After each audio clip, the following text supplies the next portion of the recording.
దేవుని యొక్క మహాకృపను బట్టి దేవుడు మనలందరినీ ప్రేమించి ఈ 2025వ సంవత్సరంలోని 10 నెలలు కాపాడి ఈ 11వ నెల మొదటి ప్రభువు దినం దేవుడు మనకిచ్చారు. హల్లెలూయా. దేవుడు మనకిచ్చిన మరొక ప్రభు దినమును బట్టి, మనకిచ్చిన ఆయుష్ ఆరోగ్యాన్ని బట్టి, ఆరాధించుకోవటానికి ఇచ్చిన ప్రభు సన్నిధిని బట్టి ప్రభువుని స్తుతించడానికి దేవుడు కృపనిచ్చారు. తిరిగి మనం ప్రభు యొక్క శరీర రక్తంలో పాలు పొందాలి. ప్రభు యొక్క బలలో పాలు పొందేటప్పుడు మనల్ని మనం పరీక్షించుకోవాలి. మనలను మనం పరీక్షించుకోవాలంటే దేవుని యొక్క వాక్యము మనలను పరీక్షించేటువంటి వాక్యం కనుక అట్టి వాక్య భాగమును మనం ధ్యానం చేసుకుందాం. దేవుని పరిశుద్ధ గ్రంథము నుండి అపోస్తలుల కార్యములు 12వ అధ్యాయం మొదటి 10 వచనాలు మనం మార్చి చదువుకుందాం. అపోస్తలుల కార్యములు 12వ అధ్యాయము మొదటి 10 వచనాలు మనం మార్చి చదువుకుందాం. మొదటి వచనం: దాదాపు అదే కాలమందు రాజైన హేరోదు సంఘపు వారిలో కొందరిని బాధ పెట్టుటకు బలత్కారముగా పట్టుకొని,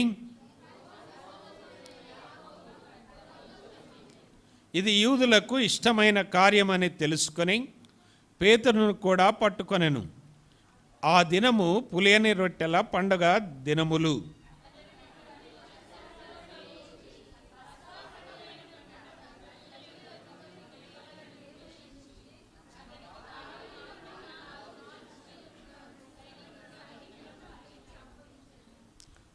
ఐదవ వచనం: పేతురు చెరసాలలో ఉంచబడెను.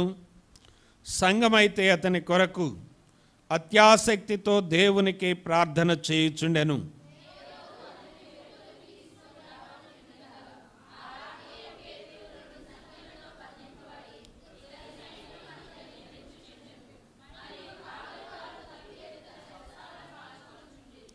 ఇదిగో ప్రభుదూత అతని దగ్గర నిలిచెను.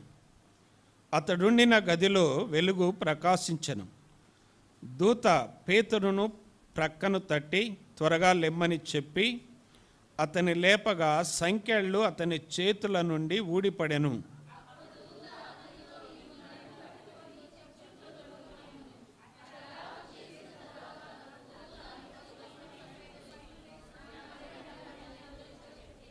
అతడు వెలుపలికి వచ్చి దూత వెంబడి వెళ్ళి దూత వలన జరిగినది నిజముగా జరిగినని గ్రహింపక తనకు దర్శనము కలిగినని తలంచెను. అందరం కలిసి 10వ వచనం: మొదటి కావలి రెండవ కావలిని దాటి పట్టణమునకు పోవు ఇనుప గవిని యొద్దకు వచ్చినప్పుడు దానంతట అదే వారికి తెలుసుకొనెను. వారు బయలుదేరి ఒక వీధిలో దాటిన వెంటనే దూత అతనిని విడిచిపోయెను. ప్రార్థన చేసుకుందాం. అందరు కూడా తలలు వంచండి. పరిశుద్ధాత్మ దేవుడు మనలను దర్శించులాగున దేవుని యొక్క వాక్యం మన హృదయంలోనికి చేరి పనిచేయులాగున మనందరము కూడా ప్రార్థన చేసుకుందాం. అందరూ ప్రార్థనలో ఉండండి. దేవుడు తన కృపచేత మనలను దర్శించే సమయం, బలపరిచే సమయం, మన కొరకై ఆయన దాసించిన అద్భుతమైనటువంటి లేఖన భాగాన్ని ప్రభువు మనకిస్తారు. ఆశ కలిగిన ప్రాణాన్ని దేవుడు తృప్తితో నింపి మన ఇళ్లకు ప్రభువు నడిపిస్తారు. కనుక ప్రార్థన చేసుకుందాం.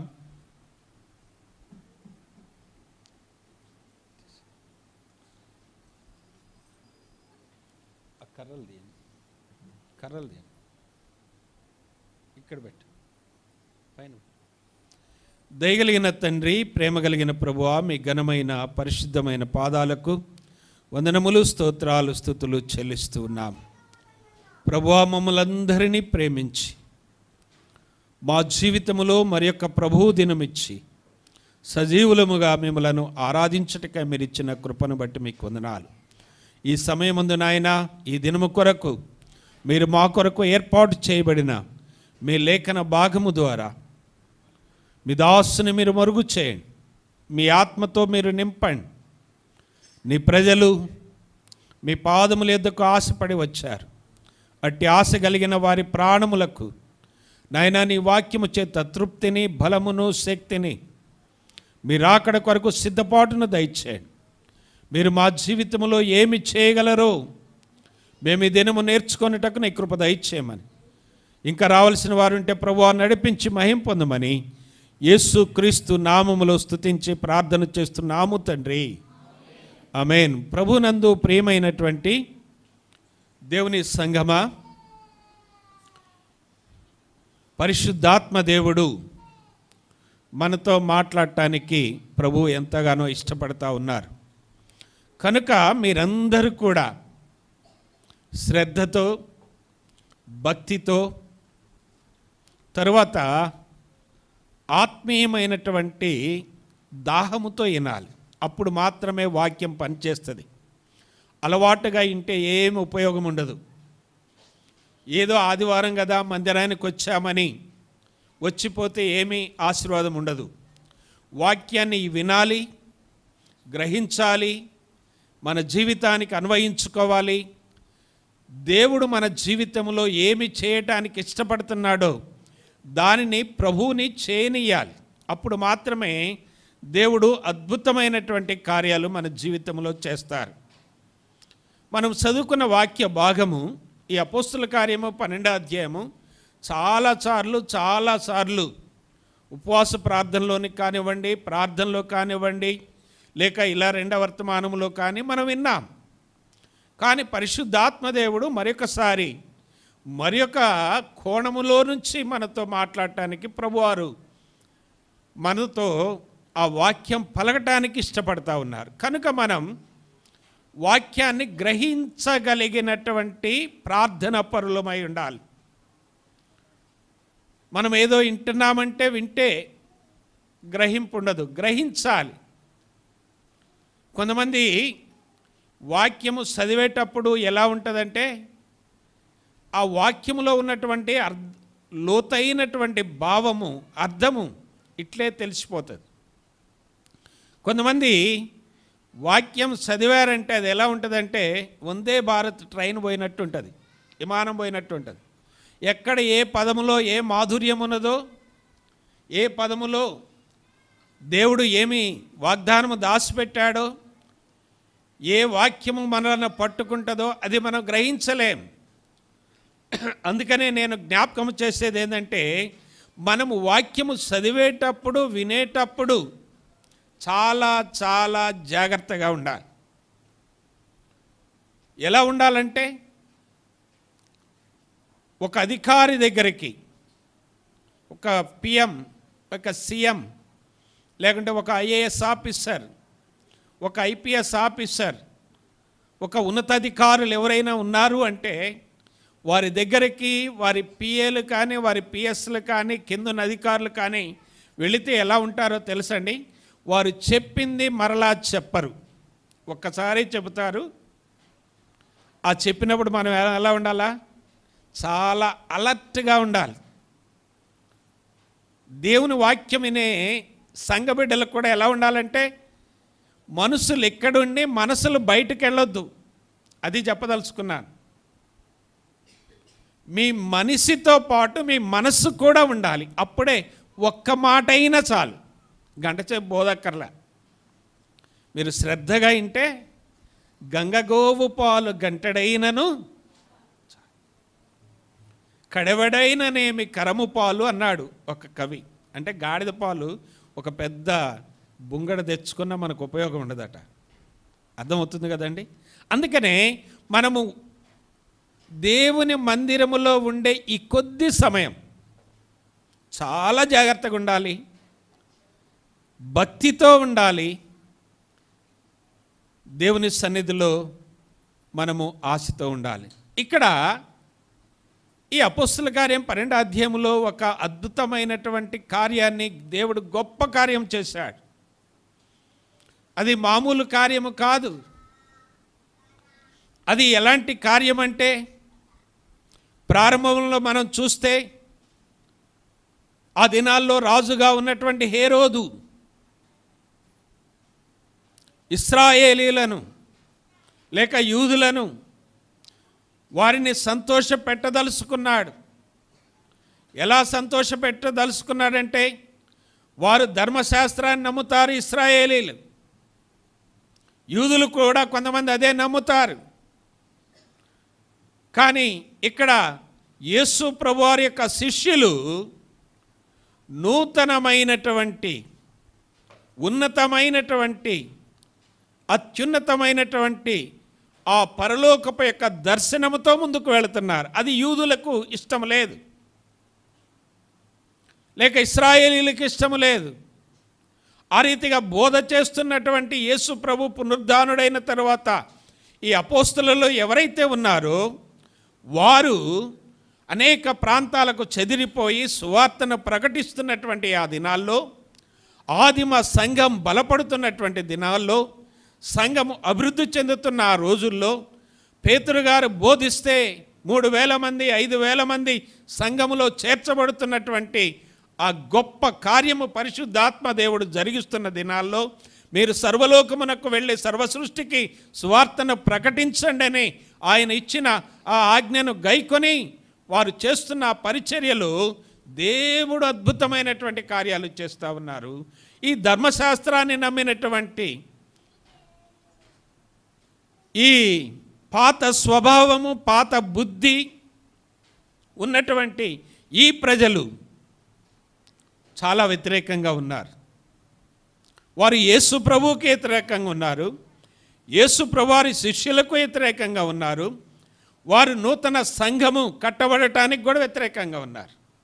అలాంటి దినాల్లో ఈ రాజు ఏం చేశాడట చూడండి, 1వ వచనం, 12వ అధ్యాయం 1వ వచనం. దాదాపు అనగా, ఈ పరిస్థితుల్లో అనగా దాదాపు అనే మాట ఎందుకు వాడారంటే, యేసు ప్రభువుని గురించి స్టెఫను యొక్క బోధను ఇక్కడ జ్ఞాపకము చేస్తూ, ఆ విషయాలన్నీ కూడా సంఘము అభివృద్ధి చెందటానికి జ్ఞాపకము చేస్తూ వ్రాయబడినటువంటి ఆ సంఘము అభివృద్ధి చెందుతున్నటువంటి కాలములో, దాదాపు అదే కాలమందు రాజైన హేరోదు సంఘపు వారిలో కొందరిని బాధ పెట్టుటకు బలత్కారముగా పట్టుకున్నాడు. బాధ పెట్టడానికి ఏం చేశాడటండి? బలత్కారముగా పట్టుకున్నాడు. ఆ తర్వాత చూడండి, యోహాను సహోదరుడైన యాకోబును ఏం చేశాడట? ఖడ్గముతో చంపించాడు. ఇది యూదులకు ఇష్టమైనటువంటి కార్యమని తెలుసుకొని పేతురును కూడా పట్టుకొనెను. ఇది జరిగినటువంటి విషయం. ఇక్కడ సాతాను ఒక ప్లాన్ వేశాడు. జాగ్రత్తగా రండి. సాతాను అద్భుతమైనటువంటి ప్లాన్ అనుకున్నాడు. ఇక ఈ ప్లాన్కి సంఘమంతా అయిపోతుంది అనుకున్నాడు. వాడి ప్లాన్ మామూలుగా లేదు. ఒకరి తర్వాత ఒకరిని ఎట్టబట్టుకున్నాడంటండి? బలత్కారంగా. తప్పు లేదు, నేరం లేదు. వాడు ప్లాన్ వేసి ఏం చేశాడంటే, యేసు ప్రభువారి యొక్క శిష్యులను పట్టుకొని యాకోబుని ఏం చేశారంటే చెప్పండి? ఖడ్గముతో చంపించాడట. ఇదంట అక్కడ ఉన్నటువంటి ప్రజలకు, యూదులకు ఎలాంటి కార్యం అంట? ఇష్టమైనటువంటి కార్యం అంట. ఏంటండి?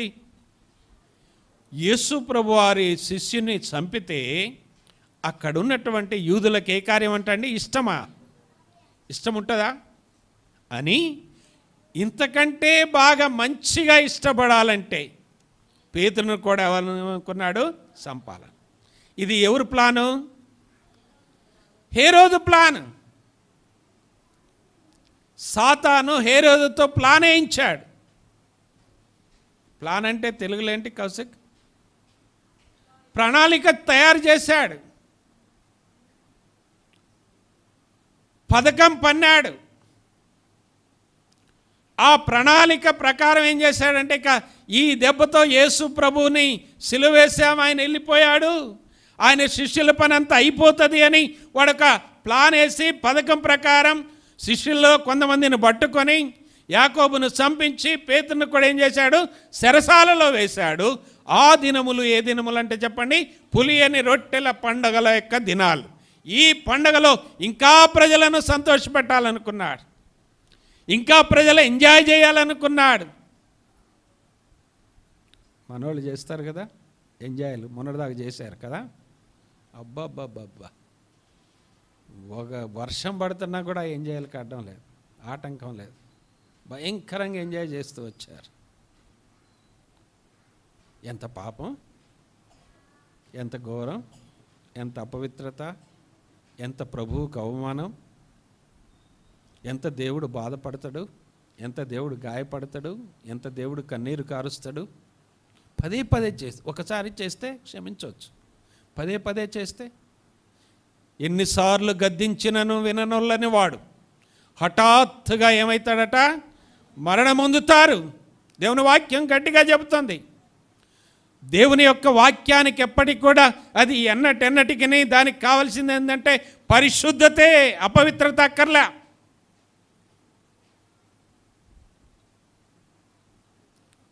ఇక్కడ హేరోదు అంటున్నాడు, ఇది యూదులకు ఇష్టమైన కార్యము, యాకోబును చంపితే పేతురును కూడా చంపితే ఇంకా ఇష్టం అనుకుంటున్నాడు. ఎంత అవమానం, ఎంత ఘోరం, ఎంత బాధ. యేసు ప్రభువారి శిష్యుల్లో పెద్దవాడుగా ఉన్నాడు. మీరు చూడండి,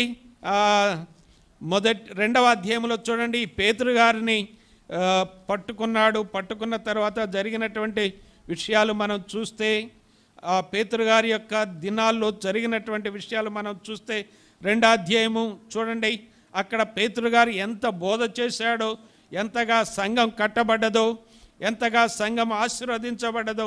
41:2-41. కాబట్టి అతని వాక్యము అంగీకరించిన వారు బాప్తిస్మము పొందిరి. ఆ దినమందు ఇంచుమించు 3,000 మంది ఏమయ్యారట, సంఘములో చేర్చబడిరి. హల్లెలూయా. ఇంత అద్భుతమైనటువంటి బోధ చేసి సిలువ వేయబడినటువంటి యేసు ప్రభువును చూపెట్టి, యేసు ప్రభువే ఈ లోకానికి రక్షకుడు, ఆయన ద్వారా తప్ప వేరే మార్గము లేదు, పరలోకానికి వెళ్ళాలంటే ఆయనే మార్గం, ఆయన లేకుండా ఉంటే నరకానికి వెళతారని చెప్పినప్పుడు వారట ఎంతమంది అండి రక్షింపబడి బాప్తిసం తీసుకున్నది? 3,000 మంది. మరలా చూడండి, 4వ అధ్యాయం 4వ వచనం చూడండి, 4:4. వాక్యము వినిన వారిలో అనేకులు నమ్మిరి. హల్లెలూయా. పేతురు గారి బోధనంట వారు ఏం చేశారు? అనేకులు నమ్మారు. నమ్మితే జరిగినటువంటి విషయం చూడండి, వారిలో పురుషుల సంఖ్య ఇంచుమించు 5,000 మంది ఆ దినాన పురుషులే ప్రభు సంఘములో చేర్చబడ్డారు. స్త్రీలు ఎంతమందో తెలియదు. అనగా దేవుని యొక్క వాక్యము ఇంతగా ప్రబలమైతుంటే, సంఘము చేర్చబడుతుంటే, ఈ హేరోదు ద్వారా సాతాను కుట్ర చేసి హేరోదును వాడుకొని పేతురును ఏం చేశారంటే చెరసాలలో బంధించారు, ప్లాన్ వేశాడు. కానీ మన దేవుడు ఎవరో తెలుసండి? అద్భుతములు చేయువాడు. హల్లెలూయా. 12వ అధ్యాయంలోనికి మరలా వద్దాం. 12వ అధ్యాయం చూడండి, ఇప్పుడు 6వ వచనం 5 చదవండి. పేతురు చెరసాలలో ఉంచబడెను, సంఘమైతే అతని కొరకు అత్యాసక్తితో దేవునికి ఏం చేస్తున్నారట? ప్రార్థన చేస్తున్నారు. సాతాను ప్లాను, వాడి ప్రణాళిక, వాడి యొక్క ఎత్తుగడ నశించిపోవాలంటే నీ కుటుంబంలోనైనా, నీ జీవితంలోనైనా, మన సంఘములోనైనా ఒకే ఒకటి ఏందో తెలుసా అండి? సంఘం ఏం చేయాలంటే చెప్పండి, అత్యాసక్తితో ప్రార్థన చేయాలి. హల్లెలూయా. సంఘం ఏం చేస్తున్నారని చెప్పండి?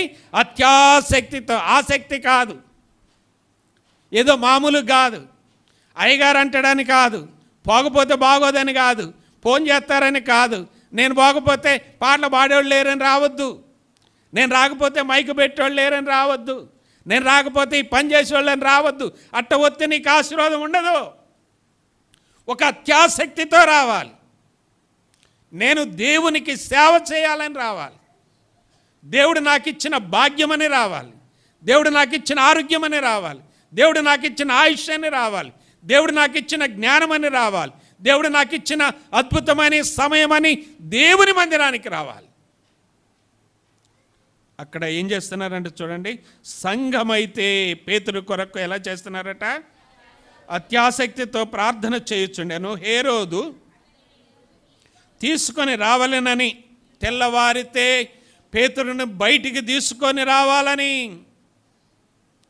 యాకోబుని ఏ రీతిగా ఖడ్గముతో చంపించాడు, అదే రీతిగా పేతురును కూడా తనకిష్టమైన స్టైల్లో చంపటానికి, ప్రజలను సంతోషపెట్టడానికి, లోకాన్ని సంతోషపెట్టడానికి, సాతాన్ని సంతోషపెట్టడానికి పేతురుని ఏం చేస్తున్నాడట చూడండి.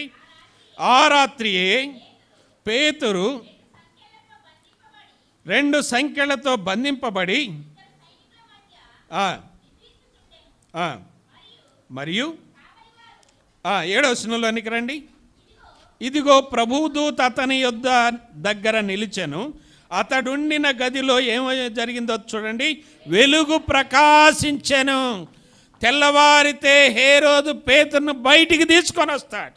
అది హేరోదు ప్లాన్. జాగ్రత్తగా ఆలకించండి. హేరోదు ప్లాన్ ఏంటంటే చెప్పండి, తెల్లవారితే ఈ యొక్క పస్కా పండుగలోని పేతురుని ఏం చేయాలనుకున్నాడో ఆయన యొక్క ప్లాన్ విచిత్రంగా ఉన్నదే మనకు తెలియదు. సింహాలకు వేయాలనుకున్నాడా, దున్నపోతులతో పొడిపించాలనుకున్నాడా, చర్మాన్ని చీల్చాలనుకున్నాడా, రంపాలతో కొయ్యాలనుకున్నాడా, సగం మెడగోసి వదిలిపెట్టాలనుకున్నాడా, అందరూ చూస్తుండగా ఒక్కొక్క భాగాన్ని తీసేసి ఇక ఎవరు కూడా క్రైస్తవులుగా ఉండొద్దని ప్లాన్ వేశాడో తెలియదు. కానీ దేవుడు ఏం చేస్తానంటే ఆ ప్లాన్ అంతా మారుస్తున్నాడు. హల్లెలూయా. ఏం చేస్తున్నాడు చూడండి. ఆ రాత్రి చదవమ్మా. ఆ రాత్రి పేతురు 2 సంఖ్యల మధ్య బంధింపబడి 2 సైనికుల మధ్య నిద్రించుచుండెను. మరియు కావలి వారు తలుపులు ఎదుట చెరసాల కాసుకొనుచుండిరి. ఇదిగో ప్రభువు దూత అతని దగ్గరకు వచ్చి అతను ఉంచిన గదిలో వెలుగు ప్రకాశించెను. దూత చూడండి, పేతురును పక్కను తట్టి త్వరగా లెమ్మని చెప్పి అతని లేపగా సంకెళ్ళు చేతుల నుండి ఊడిపడెను. అప్పుడు దూత అతనితో, నీవు నడుము కట్టుకొని చెప్పులు తొడుక్కొనుము. అతడు అలాగూ చేసిన తర్వాత దూత, నీ వస్త్రముల పైన వేసుకొని నా వెంబడి రమ్మని అతనితో చెప్పాను. అతడు వెలుపలికి వచ్చి దూత వెంబడి వెళ్ళి దూత వలన నిజముగా జరిగినని గ్రహింపగా తనకు కల కలిగినని తలంచాను. మొదటి కావలిని 2వ కావలిని దాటి పట్టణమునకు పోవు ఇనుప గవిని యొద్దకు వచ్చినప్పుడు ఆ గవిని దానంతటదే తెరుచుకొనెను. వారు బయలుదేరి ఒక వీధి దాటిన వెంటనే దూత పేతురును విడిచిపోయెను. హల్లెలూయా. హేరోదు ప్లాన్ ఏంటి చెప్పండి? పేతురుని చంపాలి. దేవుడు ప్లాన్ ఏంటి? ఆ రాత్రే పేతురుని విడిపించాలి. అది దేవుడు చేసే అద్భుతం. మీరు గమనించండి. నీ జీవితంలో సాతాను నిన్నెక్కడో తొక్కాలని చూస్తాడు, నిన్నెక్కడో కృంగదీయాలని చూస్తున్నాడు. నీ కుటుంబాన్ని శిథిలం చేయడానికి రకరకాలంగా మరి హేళన చేయడానికి సాతాను చూస్తున్నాడు. దేవుడు నీ కుటుంబాన్ని నిలబెట్టాలనుకుంటున్నాడు. హల్లెలూయా. దేవుడు ఎలాంటి వాడు? అద్భుతమైన కార్యాలు చేసేవాడు. సాతాను ప్లాన్ వేరు. ప్లాన్నంతా దేవుడు ఏం చేస్తున్నాడు చెప్పండి? మార్చేస్తున్నాడు. కథ మొత్తం మార్చేవాడు మన దేవుడు. హేరోదు కథ వేరు, దేవుని కథ వేరు. మన జీవితంలో కూడా దేవుడు అదే చేయడానికి ఇష్టపడుతూ ఉన్నాడు. నేను మరొక విషయాన్ని మీకు జ్ఞాపకం చేస్తాను. ఎస్తేరు గ్రంథం 3వ అధ్యాయంలోనికి వెళదాం. ఇక్కడ కూడా సాతాను ఒక ప్లాన్ వేస్తున్నాడు. ఎస్తేరు గ్రంథం 3వ అధ్యాయం 7 నుండి 14 వరకు నీ వాక్య భాగం. రాజైన అహష్వేరోషుతో ఏలుబడి యందు అనగా ప్రథమ మాసమున వారు హామాను ఎదుట పూరు అనగా సీటి దినములకు నెలకు ఆధారు అను 12వ నెల వరకు వేయుచు వచ్చరి. అంతటా హామాను అహష్వేరోషుతో చెప్పినదేమనగా, మీ రాజ్య సంస్థానములన్నిటి యందు జనులలో ఒక జాతి వారు చెదరి ఉన్నారు. జాగ్రత్తగానండి. వారి విధులు సకల జనుల విధులకు వేరుగా ఉన్నవి. వారు రాజు యొక్క ఆజ్ఞలను గైకొను వారు కారు. కాబట్టి వారిని ఉండనిచ్చుట రాజా నీకు ప్రయోజనము కాదు, వాళ్ళు నీకే ఎసర పెడతారు అన్నట్టుగా ఇక్కడ హామాను ప్లాన్. ఎవరి ప్లాన్ ఇది? హామాను ప్లాన్. హామాను ప్లాన్ ఏంటంటే, పై వచనములో మనం చూస్తే 4వ వచనములో అక్కడ యూదుడైనటువంటి మొర్దెకై ఉన్నాడు. ఎస్తేరును చదువుకున్నటువంటి వాడు పినతండ్రి. ఈ హామాను గుర్రం మీద వెళ్ళేటప్పుడు ఆ కోట గుమ్మం మీద ముందు ఉన్నటువంటి మొర్దెకై ఏం చేసేవాడంటే, హామాను వెళుతుంటే అందరూ కూడా సాగిలపడాలి, నమస్కారం చేయాలి. కానీ ఏం చేశాడట ఆయన? చూడండి 4వ వచనం చివరి వచనములో, అతడు నేను యూదుడను గనుక ఆ పని చేయజాలను. హల్లెలూయా. ఈ మాట బలలో పాలు పొందేవాళ్ళు ప్రతి ఒక్కళ్ళు సీము నెత్తురు ఉంటే, ఇంకా మోటుకు చెప్పనా, బాధపడరు కదా, అయ్యి మీకుంటే మీరే రాసుకోండి. అయ్యిందో సీము నెత్తురు మీకుంటే, బలలో పాలు పొందితే అపవిత్రమైన చేయరు, వాటి దగ్గరకు వెళ్ళరు. జాగ్రత్త వినాలి, చదవమాకండి, ఇప్పుడు చెప్పేటప్పుడు వినండి. నేను యూదుడను కనుక ఆ పని చేయచాలు. ఏం చేయడట? మీలాగా నేను సాగిలపడను. నేను సాగిలపడితే ఎవరికో తెలుసండి, భూమి ఆకాశములో కలగజేసిన సర్వాధికారి అయిన సర్వ సృష్టి అయిన ఒకే ఒక దేవుడు, ఆ దేవునికే సాగిలపడి. ఇక్కడ మనం చూస్తే ఇంకా ఏమన్నా చూడండి, అక్కడ నేను యూదుడను కనుక ఆ పని చేయజాలనని చెప్పాను. దానిని బట్టి మొర్దెకై వంగకయు సాగిల పడకయు ఉండుటను బట్టి హామాను ఏం చేసాడో తెలుసండి, పగ పెంచుకున్నాడు. హామాను ప్లాన్ ఇప్పుడు ఏంటంటే, రాజు దగ్గరకు వచ్చాడు. ఓ రాజా, మన దేశంలో ఒక తెగ వాళ్ళు ఉన్నారు, ఒక ప్రజలు ఉన్నారు, వాళ్ళు మన చట్టాన్ని గౌరవించారు, వాళ్ళు మన రాజ్యాంగానికి విలువివ్వరు, మనకి వారు అన్నిటికీ వ్యతిరేకంగా ఉంటారు, కాబట్టి వాళ్ళను ఉండనిచ్చటం మనకు మేలు కాదు అంటున్నారు. అయితే ఏం చేయాలంటే చూడండి, కిందకు వచ్చిన తర్వాత 12వ వచనం చదువుదాం. 9వ వచనంలో చట్టం పుట్టించారు. తర్వాత 12వ వచనం, మొదటి నెల 13వ దినమందు రాజు యొక్క లెఖికులు పిలువబడిరి. హామాను ఆజ్ఞాపించిన ప్రకారం అంతయా సంస్థానముల మీద నుంచబడిన రాజు యొక్క అధిపతుల అధికారులను, ఆయా సంస్థానంలోని జనముల మీద ఉంచబడిన అధిపతుల అధికారులను వారిని పిలిపి వారి లిపిని బట్టి ఆయా జనముల భాషలను బట్టి 127 సంస్థానముల యొక్క భాషలను బట్టి వారు జీవో జారీ చేస్తున్నారు. ఆజ్ఞ బయలుదేరుతుంది. ఆ తర్వాత చూడండి 13వ వచనం. ఇక్కడ హామాను ప్లాన్. ఎవరు ప్లాను? హామాను ప్లాన్. హామానుకు ప్లాన్ ఇచ్చేది ఎవరు? సాతాను. హామాను ఏం ప్లాన్ ఎత్తాడో తెలుసండి. ఇప్పుడు 13వ వచనం.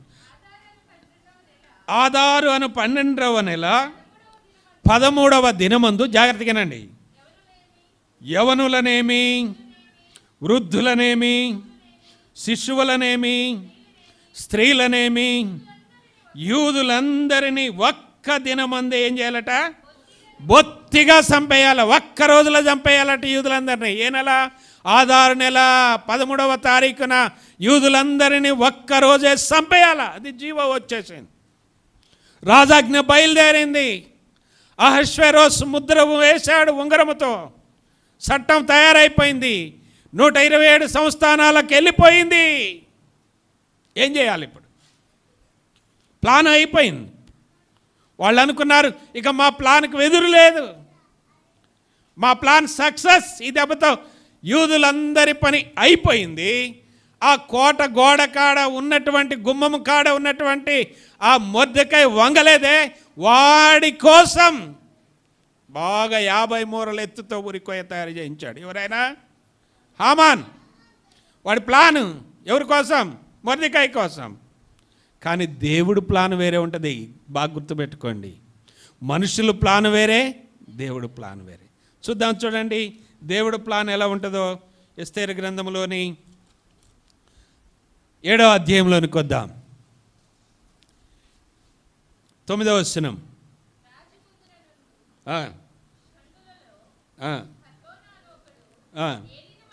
ఏలినవాడా చిత్తగించుము, రాజు మేలు కొరకు మాటలాడినటువంటి మొర్దెకైన ఉరి తీయుటకు హామాను చేయించిన 50 మూరల ఎత్తుగల ఉరికొయ్య హామాను ఇంటి యొద్ద నాటబడి ఉన్నది అనగా, రాజుగారు ఇప్పుడు ఏమంటాడో చూడండి. దేవుడు ప్లాన్ జరుగుతుంది.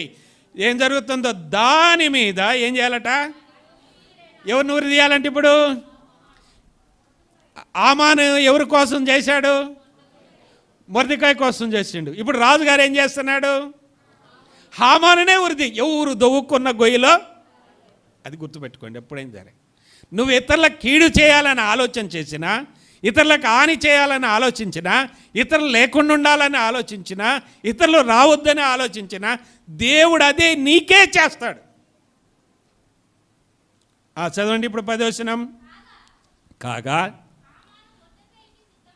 హామాను మొర్దెకైకి సిద్ధము చేసిన ఉరికొయ్య మీద వారు అతనినే ఉరి తెచ్చిరి. హల్లెలూయా. గట్టి చెప్పండి హల్లెలూయా.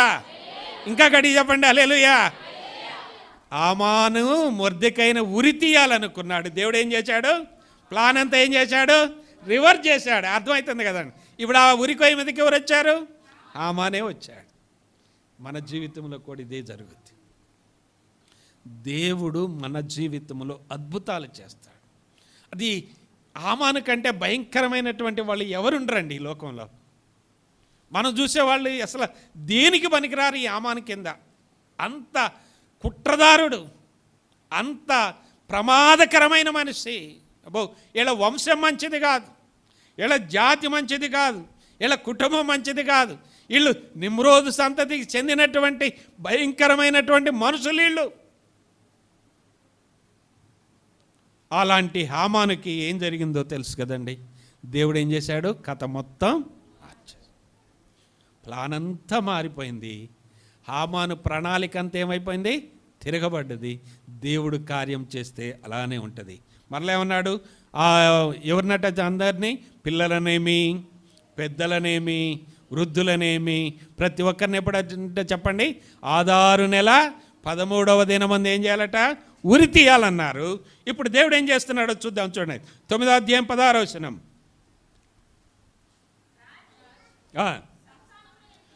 రాజు సంస్థానముల యందుండు తక్కిన యూదులు కూడుకొని తన ప్రాణములను రక్షించుకొనుటకై పూనుకొని, ఏ మాసం అట? హామాను అనుకున్నది ఏ మాసం? ఆదారు మాసం. 13వ దినమందు తమ విరోధులలో 75,000 మందిని చంపివేసిరి. తమ పగవారి వలన బాధ లేకుండా నెమ్మది పొందిరి. అయితే వారును కొల్ల సొమ్ము పట్టుకొనలేదు. హల్లెలూయా. ఏ రోజైతే నీకు స్పాట్ పెట్టిండో హామాను, ఏ రోజైతే ప్రజలందరినీ చంపాలనుకున్నాడు, ఇప్పుడు ఏమైపోయింది చెప్పండి? దేవుడు ఏం చేశాడు? ప్లాన్ అంతా మార్చేశాడు. మార్చేసి ఇప్పుడు ఎవరు చచ్చిపోయారు? ఒక్కరోజే 8,000 మంది అంట, 70,000 మంది. హామాను కుటుంబం, హామాను కొడుకులు, హామాను భార్య, ఆయనకు సంబంధించినటువంటి వాళ్ళందరూ, ఇశ్రాయేలీ లేక యూదులకు, ఎస్తేరుకు, మొర్దెకైకి వ్యతిరేకంగా ఉన్న వాళ్ళందరినీ అదే నెలలో అదే మాసమందు ఏ డేట్ ఫిక్స్ చేశారో ఆ డేట్ రోజే దేవుడు ఏం చేశాడు? ప్లాన్ అంతా మార్చాడు. హల్లెలూయా. నేను ఇంకొక విషయాన్ని మీకు జ్ఞాపకం చేస్తాను. దయచేసి చూడండి. పరో దగ్గరకు వెళదాం. నిర్గమాకాండం 14:3. బైబిల్లోనే 2వ గ్రంథం 14వ అధ్యాయము.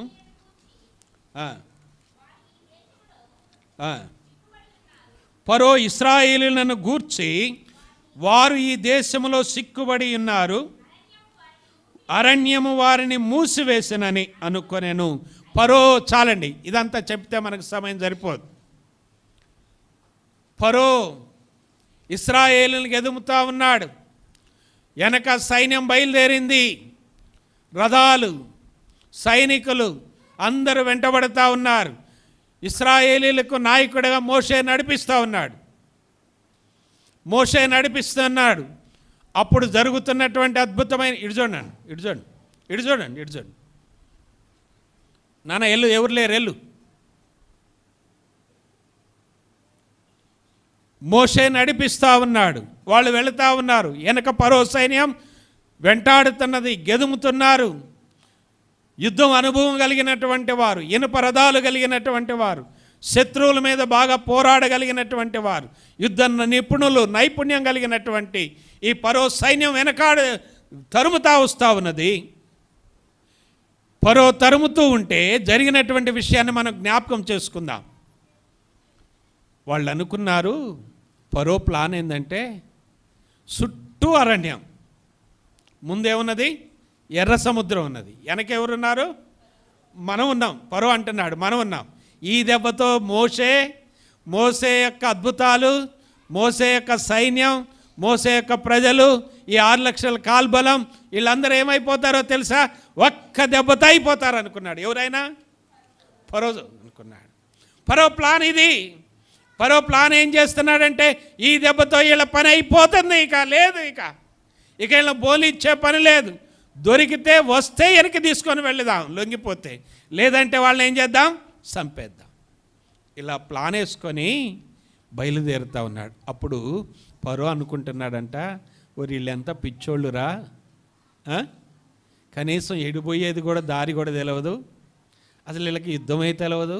మొన్నటిదాకా మన దగ్గర ఏం చేశారు, ఏం చాకరీ చేశారు, ఏం చాకరీ అంటారు, గొడ్డు చాకరీ చేశారు కదా, వెట్టి చాకరీ చేశారు. ఇలాంటి వాళ్ళకి ఏం తెలుసు, మన కొరడా దెబ్బ తిన్నోళ్ళు మన మీద యుద్ధం చేస్తారా? వీళ్ళ సంగతి ఈ దెబ్బతో అయిపోయింది. ఈ రోజుతో ఏమైపోయింది, మటాష్ అనుకున్నారు. ఇక అంతే, ఈ రోజుతో వీళ్ళ పని అయిపోతుందని ఫరో ప్లాన్ వేసుకున్నాడు. అందరు బయలుదేరారు. వచ్చేళ్ళకి ఎర్ర సముద్రం ఒడ్డు నిలబడ్డారు. ఇటు చూస్తే అరణ్యం, అటు చూస్తే వెనక సైన్యం, ముందు సముద్రం, ఎటూ దారి లేదు. ఇది ఎట్లున్నదంటే, ఒక కథ చెప్పనా, వింటారా? మీకు ఇష్టమైన కథలు? హల్లెలూయా చెప్పండి. ఒకసారి ఒక విషయం ఏంటంటే, ఒక లేడీ లేకుంటే జింక కనటానికి ఏనటానికి రెడీగా ఉన్నదట. ఏంటది? జింక ఏనటానికి రెడీగా ఉన్నదట. అది ఒక దరికి పోయి బాగా మబ్బట్టిందంట, నల్లగా మబ్బు కమ్మకొస్తుందంట. లాస్ట్కి ఏమైందో తెలుసండి, అది సాటు చేసుకొని ఈనదామని పోతే దాని వెంటట ఒక పక్క సింహం ఎదురు చూస్తుందంట, ఇంకొక పక్క ఎలుగుబంటి ఎదురు చూస్తుందంట, మరి ఒక పక్కంట వేరొకడు, ఒక వేటగాడు బాణం పట్టుకొని ఉన్నాడట. అవతల చూస్తే ఏమున్నదంటే నీళ్ళు నేట నది ఉన్నదంట, దాటిపోలేక. అలాంటి పరిస్థితుల్లో ఈ జింక దేని కొరకు కష్టపడుతుంది? బాగా కష్టపడతా ఉన్నది, వేదన పడతా ఉంది. కానీ దేవుడు ఏం చేస్తాడో తెలుసండి, దేవుని యొక్క వాక్యంలో ఏమన్నదంటే, లేళ్లను ఈనజేయువాడు ఆయన. అప్పుడట ఈ ఎటైనా తన ప్రాణం పోయే పరిస్థితే, కానీ ఒక బిడ్డకు ఆమె అదేం చేయాలి, ఒక జన్మను ఇవ్వాలి. ఆ బిడ్డకు జన్మనివ్వాలని వేదన పడుతూ చూస్తే ఎటు చూసినా ప్రమాదమేనంటండి. ముందు చూస్తే నీళ్లు ఉన్నాయి, వెనక చూస్తే వేటగాడు ఉన్నాడు, పక్కన చూస్తే సింహం ఉంది, ఇటు పక్క పులి ఉన్నది, ఎటు పోలేని పరిస్థితి. అయినా ఒక బిడ్డకి ఏమి ఇవ్వాలి? ఎంత ఘోరమైన పరిస్థితి ఒకసారి ఆలోచించుకోండి. అలాంటి పరిస్థితుల్లోనట ఏడుస్తూ ఉన్నదట, మొరపెడతా ఉన్నదట, దేవా నా బిడ్డకు జన్మనియ్యాలి, నేనేం చేయాలి?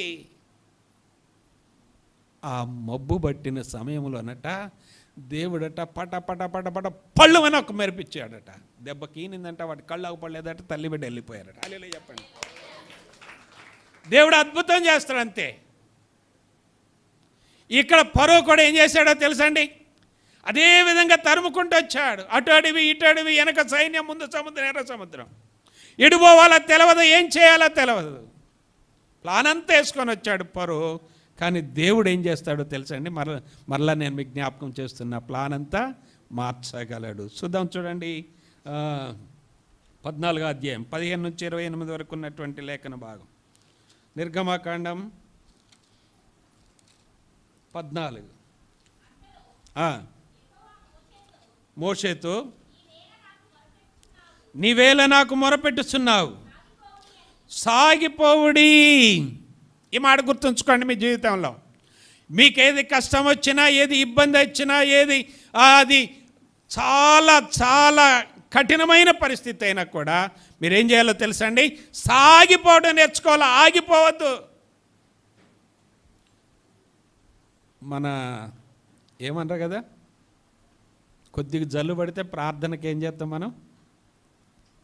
మంగళవారం శుక్రవారం ప్రార్థన ఉందనుకోండి, 4 చినుకులు జల్లు పడితే ఏం చేస్తాం మనం? సాగిపోతామా ఆగిపోతామా? నిజం చెప్పుకుందాం, ఆగిపోతామా సాగిపోతామా? ఇంకెవరు వస్తారులే కదా, వాళ్ళకేంది, అయ్యగారు వాళ్ళు కిందనే ఇల్లు కాబట్టి పైకి ఎక్కుతారు, మనం ఎట్టొస్తాం? ఏం చేస్తాం మనం? మనలో ఎంతమంది లేము అలాంటి ఆలోచనలతో ఉన్నవాళ్ళు? ఇది వాస్తవం కాదు చెప్పండి. కానీ దేవుడు ఏమంటున్నాడంటే మీరేం చేయాలట? మళ్ళా చదవమ్మా. అంతలో యెహోవా మోషేతో, మీరేలా నాకు మొరపెట్టుచున్నారు, సాగిపోవుడి అని ఇశ్రాయేలీలతో చెప్పుము. ఏం చేయాలంటే మనం చెప్పండి, సాగిపోవాలి. కుటుంబ పరిస్థితిలోని,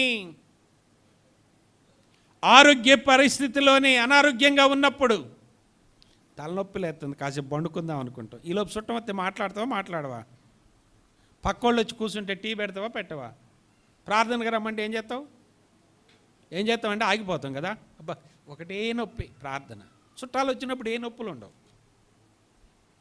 అవునా కాదా? నిజమా కాదా? మన జీవితంలో ఆగిపోతాం. ఎన్నోసార్లు మనం ఇలాంటి బలహీనతలో ఉంటాం.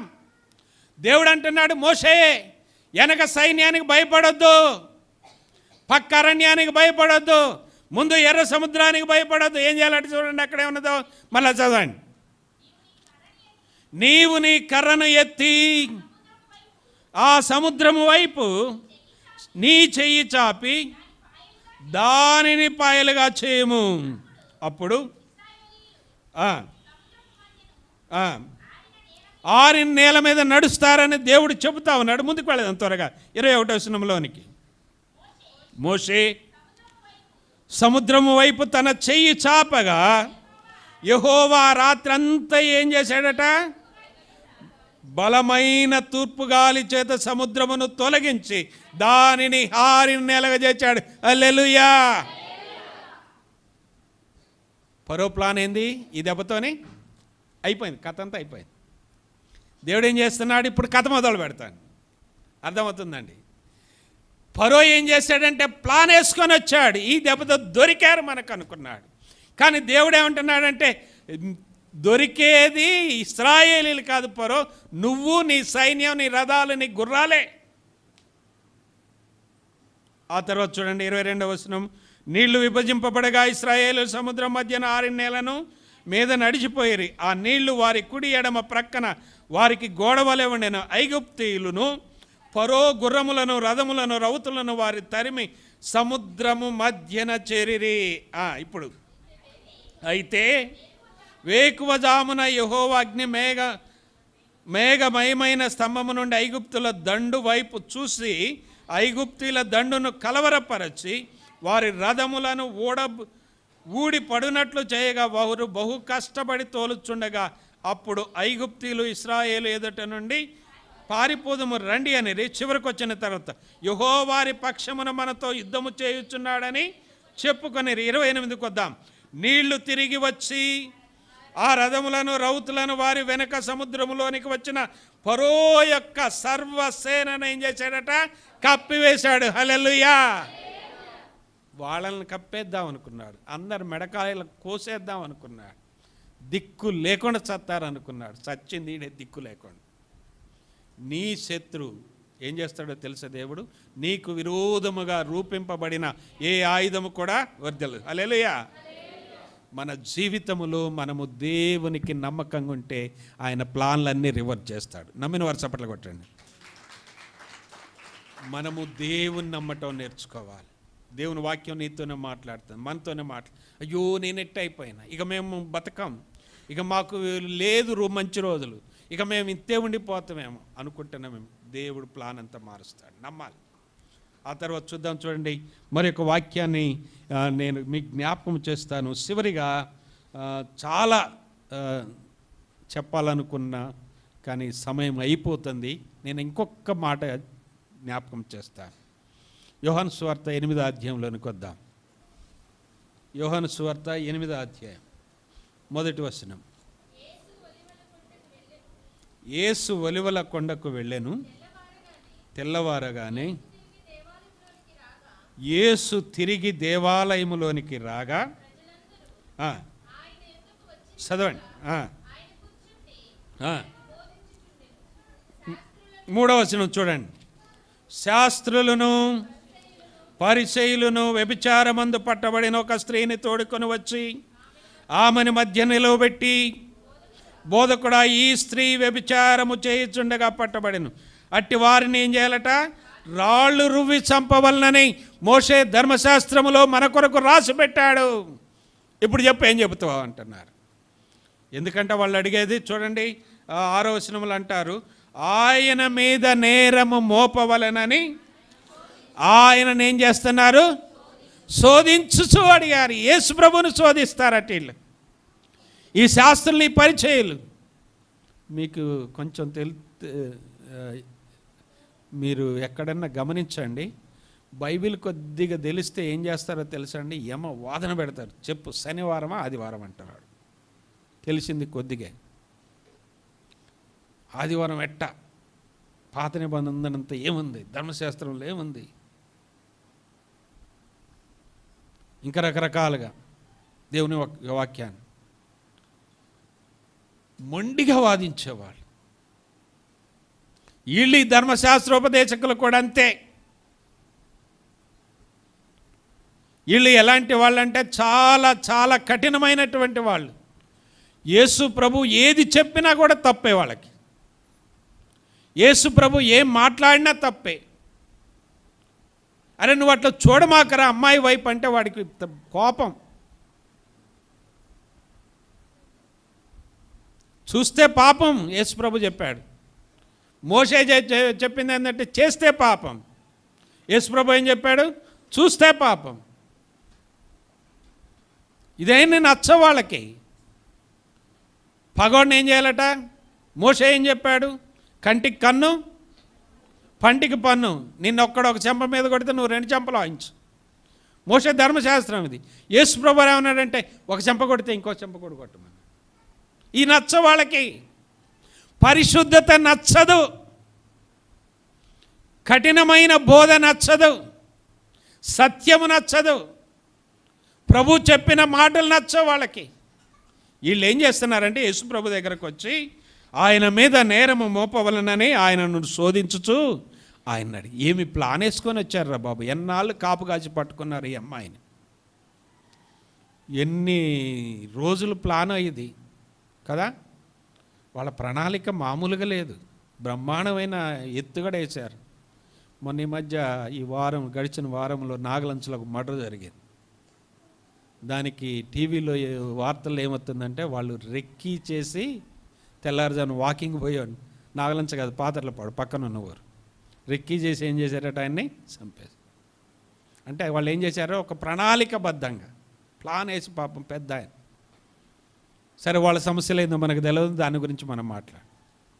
అంటే ఇక్కడ చెప్పబోయేటువంటి విషయం ఏంటంటే ఒక ప్లాన్, ఒక ప్రణాళికతో వస్తూ ఉన్నారు. యేసు ప్రభు ఈరోజు మనకు దొరికిండే, గట్టిగా పట్టుకుందాం. ఇక ఎక్కడ పోతాడో చూద్దాం. దేవాలయంలోనే దొరికాను, వీళ్ళ ముఖాలు దొరికాను. మరి వాడిని పట్టుకు రాలేదే, ఒక్కదాన్ని పట్టుకొచ్చారు. పట్టుకొస్తే ఇద్దరిని పట్టుకోవాలి, తంతే ఇద్దరిని తన్నాలి. ఇది ఎక్కడ న్యాయం? ఇది ఎక్కడ ధర్మశాస్త్రం? ఒక్కడితోనే అవుతుందండి? కొట్టండి, ఒక్క చేతితో చప్పట్లు కొట్టండి. మీరు కొడతారా? ఎంతమంది ఉంటే ఎన్ని చేతులు ఉంటే కొడతారు? ఇద్దరిని తన్నాలి, తంతే కదా. ఏం చేశారు వీళ్ళు?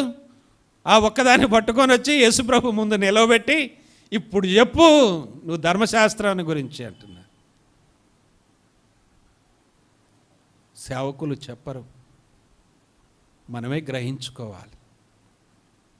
సేవకులు ప్రార్థన చేస్తారు, సేవకులు ప్రభువుకు అప్పచెప్పుతారు, సేవకులు ప్రభువు లెక్కలో ఉంటారు. సేవకులు ఏది చేసినా ఆయన ద్వారా చేయాలి, ఆయన ఇచ్చే తీర్పుకి ఆయన ద్వారానే చేయాలి. ప్రభువారు ఇక్కడ అదే నేర్పుతా ఉన్నాడు. చూడండి, వారు ఆయనను పట్టు వదలక అడుగుచుండగా, పట్టు వదలకుండా అడుగుచున్నారట. ఏం ప్లాన్ వేసుకున్నారు? మాట కూడా దూరనివ్వట్లే, మాట కూడా మాట్లాడనివ్వట్లే. పదే పదే చెప్పు ధర్మశాస్త్రం గురించి. ఇప్పుడు ఏమో రాళ్లతో కొట్టమని మోషే చెప్పాడు, నువ్వేమంటావు?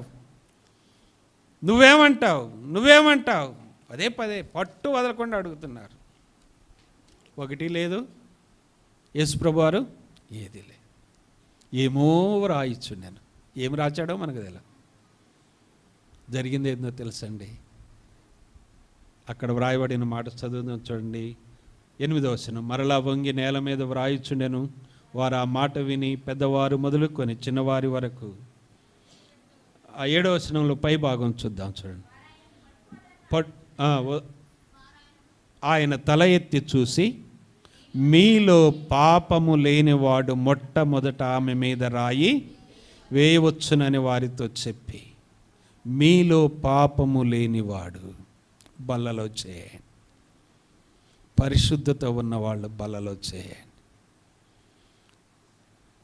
ఎంతమంది వేయగలం? ఉన్నామా? ఒక్కడినైనా దొరుకుతారా? చాలా కష్టం. కానీ మన ప్రభు పాపం ఎక్కడ విస్తరించిన కృప అక్కడ పరిమితముగా విస్తరింపచేసే ప్రభు. వీళ్ళ ప్లాన్ అయితే ఈ రీతిగా ఉంటే, ఇప్పుడు చూద్దాం 9వ వచనం. వారు ఆ మాట విని, ఆ క్రింద ఉన్నటువంటి పుట్నోట్లో ఉన్న చదవండి, మనస్సాక్షి చేత గద్దింపబడిన వారై. ఏమి ఉండాలంటే చెప్పండి? వాళ్ళు నయం, రాళ్ళు పట్టుకొని వచ్చిన వాళ్ళు. ఎంత ఘోరంగా బలలో పాలు పొందుతామో. మనస్సాక్షి లేకుండా, ప్రార్థన లేకుండా, సావాసం లేకుండా, దేవునికి నమ్మకంగా లేకుండా, యథార్థత లేకుండా, పరిశుద్ధత లేకుండా, ప్రభు పని చేయకుండా, ప్రభు మాట వినకుండా, మనస్సాక్షి లేకుండా ఏం చేస్తున్నారట వాళ్ళు? పెద్దవారు మొదలుకొని చిన్నవారి వరకు ఒకని వెంట ఒకడు బయటికి వెళ్ళరి. యేసయ్య ఏం చేశాడు చెప్పండి? వారి ప్లాన్కి ఏమన్నా ఎదురు మాట్లాడా? రాళ్ళు పట్టుకొని వచ్చారు, మీలో మొట్టమొదట వేయండి. ఇక అంతే, ప్లాన్ అంతా ఏమైపోయింది? ఇప్పుడు వాళ్ళ ప్లాను రివర్స్ అయిపోయింది. ప్లాన్ రివర్స్ అయిపోయింది. మన దేవుడు అద్భుతము చేసే దేవుడు. మన దేవుడు మన జీవితంలో సాతాను వేసే ప్రతి ప్లాన్ని దేవుడు ఏం చేస్తాడో తెలుసండి? లయం చేస్తాడు. హల్లెలూయా. మన కుటుంబంపై సాతాను వేసే ప్రతి బాణాన్ని ఆయన ఏం చేస్తాడు? తుంచివేస్తాడు. ప్రతి ఆయుధమును ఆయన ఏం చేస్తాడు? నాశనము చేస్తాడు. మన దేవుడు సమస్తమును చేయ శక్తి కలిగినది. కానీ ఎస్తేరు ఏం చేస్తే జరిగింది? ప్రార్థన చేసి. పేతురు ఎందుకు విడిపింపబడ్డాడు? ఏం ప్రార్థన అది? అత్యాసక్తితో ప్రార్థన. మన జీవితంలో కూడా ఏం చేశారో తెలుసండి? ఎర్ర సముద్రం దగ్గర మోషే ఏం చేశాడు? ప్రభువా, ఇందుకేనా మమ్మల్ని ఇక్కడికి నడిపించింది? అక్కడ ఉన్న మా వాళ్ళు ఇంకో కొంతకాలం బతికే వాళ్ళు ఇక్కడ చనిపోతారంటే దేవుడు అన్నాడు, మోషే కాదు కాదు కాదు, ఏం చేస్తావు నువ్వు? నీ చెయ్యి చాపు, సాగిపో, సముద్రాన్ని లెక్క చేయమాకు. నీ ముందున్న సమస్య ఎర్ర సముద్రం అయినా కూడా నువ్వేం చేయాలంటే చెప్పండి? సాగిపోవాలంతే. నీ మాట ఎవరు ఇంట్లా అయినా నువ్వు సాగిపో ప్రభు కొరకు. నిన్నెవరు లెక్క చేయట్లా, ప్రభు కొరకు సాగిపో. నీ వంటి అసలు ఎవరు కూడా పట్టించుకోవట్లే, అయినా ప్రభు కొరకు సాగిపో. అది ఎర్ర సముద్రం లాంటి సమస్య అయినా కూడా దేవుడు 6 నెలలు చేస్తాడు. హల్లెలూయా. కనుక ప్రభునందు ప్రియమైన దేవుని బిడ్డ, యేసు ప్రభువుని కూడా సాతాను ఏం చేశాడో తెలుసా? అనేక రకాలుగా శోధించాలని చూశాడు. చివరిగా ఏం జరిగిందో తెలుసా? మత్తయి సువార్త 27వ అధ్యాయం చివరి భాగములో యేసు ప్రభు చనిపోయిండు, ఇంతటితో అయిపోద్దని పిలాతు దగ్గరికి వెళ్ళి అధికారము తెచ్చుకొని సమాధికి ఏం చేశారో తెలుసా అండి? ముద్దర్లు కూడా వేసేశారు. గొలుసులతో కట్టి ఏం చేశారు? ముద్దర్లు కూడా వేశారు. అది సాతాను ప్లాన్. కానీ దేవుడి ప్లాన్ ఏందో తెలుసండి?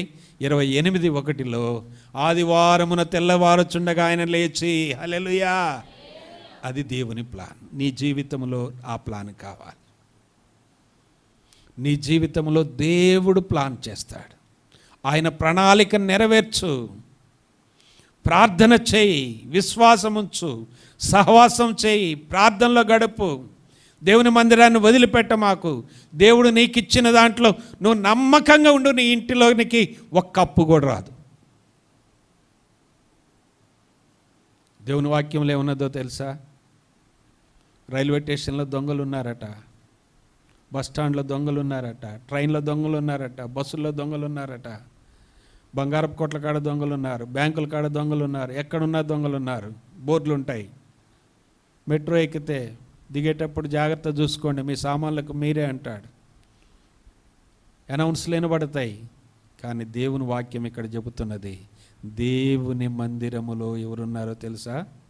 ఎవరున్నారు? ఎవరున్నారు? దొంగలున్నారు. దేవుని మందిరంలో ఎవరున్నారు? దొంగలు. వాక్యంలో ఉంది. బలలో పాలు పొందేవాళ్ళు దొంగలుగా ఉండొద్దు. నీ నెలంతా రాసుకో, యథార్థంగా ఉండు, అప్పుడు మనం ఆశీర్వదించబడతాం. దేవుడు మన జీవితంలో అద్భుతం చేయటానికి ఇష్టపడుతున్నాడు. మనం ఒట్టిగా పాడుతాం, అద్భుతము చేయమయ్యా నా జీవితములని. ఎట్లా చేస్తాడు? అద్భుతం చేయాలంటే మనలో ఏముండాలి? ఆ మార్పు ఉండాలి. దేవునికి నమ్మకంగా ఉందాం. ప్రభు బలలో పాలు పొందటానికి సాగిపోదాం. మన పాపాలను మనం ఒప్పుకుందాం. వారు ఏం చేశారట? మనస్సులో కూర్చబడిన వారై, పొడవబడిన వారై, మనసాక్షి పనిచేసిన వారై, మనము కూడా మనసాక్షి పనిచేసినటువంటి వాళ్ళమై ప్రభు బలలో పాలు పొందుదాం. అందరు కూడా తలలో ఉంచండి, ప్రార్థన చేసుకుందాం. దేవుడు నీతో మాట్లాడితే ఒక్కసారి ప్రభువుని అడుగు. ప్రభువా, నా జీవితంలో సాతాను ప్లాన్లు చాలా వచ్చాయి నాయన. ఆ ప్లాన్లన్నిటినీ నువ్వు తప్పించావు. ఆ ప్లాన్ల నుంచి నన్ను విడిపించావు. నిజంగా మీరే లేకపోతే నేను ఎప్పుడూ నశించిపోయేవాడిని. నిజంగా ప్రభువా, నా జీవితంలో మీరు ఎంత గొప్ప ప్లాన్ కలిగి ఉన్నారు.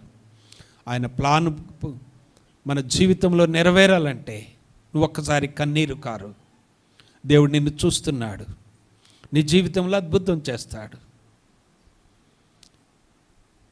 సాతాను ప్లాన్లన్నిటిని ఆయన లయము చేస్తాడు. ఫరో ప్లాను ఫెయిల్ అయిపోయింది. హేరోదు ప్లాను ఫెయిల్ అయిపోయింది. మొర్దెకై ప్లాను ఫెయిల్ అయిపోయింది. అనేక మంది ప్లాన్లు ఇంకా చాలా ఉన్నాయి. అవన్నీ దేవుడు ఫెయిల్ చేసి పడేస్తాడు. వాళ్ళు ఫెయిల్ అయిపోతారు. నీ జీవితంలో సక్సెస్ చేయడానికి ప్రభు ఇష్టపడుతున్నారు. ఒకసారి ప్రభువుని అడుగు. అయ్యా, నా కుటుంబాన్ని కట్టు, నా జీవితాన్ని కట్టు, నా బిడ్డను మార్చు, నీవు అద్భుతం చేసేవాడవి. నా భర్తను మార్చు, నా భార్యను మార్చు, నా బంధువులను మార్చు. ఒక్కసారి కన్నీటితో ప్రార్థన చేయి. కన్నీరు కార్వంది ప్రభు అద్భుతం చేయడు.